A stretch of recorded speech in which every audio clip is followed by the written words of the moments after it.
بسم الله الرحمن الرحيم السلام عليكم ورحمة الله وبركاته دمان دودياشن قيمها يقاياها نغمضا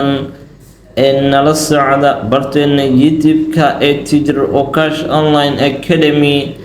يقبرهن فيسبوك يا تيك توك اتجر وكاش مركلة يا مركلة waxaad ku soo dhawaataan kooraskani ahaa new concept english bogiisa koowaad ee first english first maantuna waxaan qaadan doonaa cashirkeeni 25aad ee kooraskeena waxaan filayaa 24kii cashir ee kooraskeena inaad si fiican u soo fahanteen waxaan kaloo idinka raali gelinaynaa dib u dhici ka yimid cashiradeena xalada caafimaad dari oo isoo wajahday awgeeda waxaan si sharaf leh idinka codsanayaa muuqaalkan in like noo saartaan oo aad u sheegaysaan asxaabtiina aan gudaha u galno cashirkeena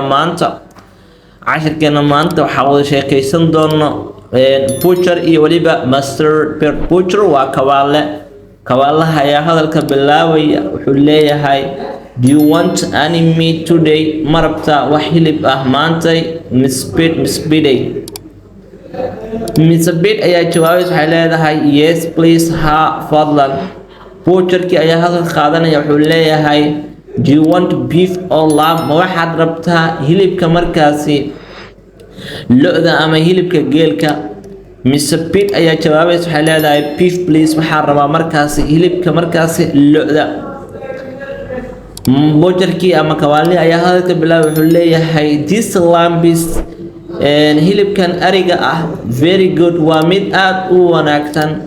Miss Bid ayaa hadalka qaadanaysa waxay leedahay I like waan jeclahay lamb hilibka ariga but laakiin my husband ninkayga doesn't ma jecla isaga butcherkii ayaa hadalka qaadanaya wuxuu leeyahay what about some steak seebaad u aragtaa haddii aad qaadatid xoogaa markaasi hilibka steega lagu magacaabo waana hilibka oo lagu sameeyo busketiga this is kani waa a nice piece waa gobol markaasi oo fiican Miss Bid ayaa hadal qaadanaysa waxay leedahay give me that piece gobolkaasi please fadlan Miss Bid ayaa hadalka qaadanaysa sidoo kale waxay leedahay and a pound of mince too sidoo kale waxaad i siisaa nus kiilo oo markaasi hilib markaasi oo jiir ah oo aan markaasi kalaankal ku rabo ama mince waxa la hilibka kalaankal macnaha waa inuu ahaadaa hilib markaasi jiir ah butcherkii ayaa hadalka qaadanaya wuxuu leeyahay do you want a chicken marabta markaasi dooro ama chicken marabta Miss Bid they are very nice waa kuwa aad u fiican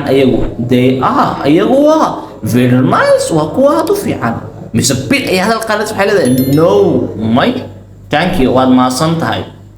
Miss Bid ayaa hadalka qaadanaysa waxay leedahay my husband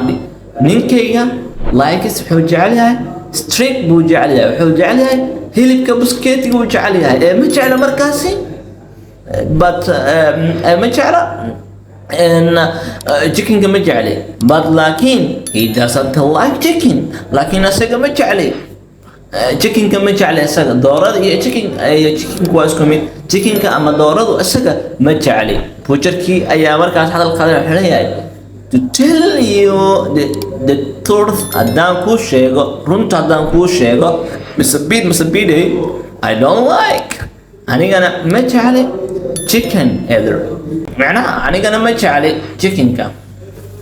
waxaan filayaa markaas inaad cashirkan aad wax badan ka sii faa'iiday waxaan ka codsanayaa inaad muuqaalka like noo saartid aad inoo share garaysid si muuqaaladayna ay u gaaraan meel sare waxaan idinka sidaas iyo nabadiino wassalaamu calaykum waraxmatullaahi wabarakaatuh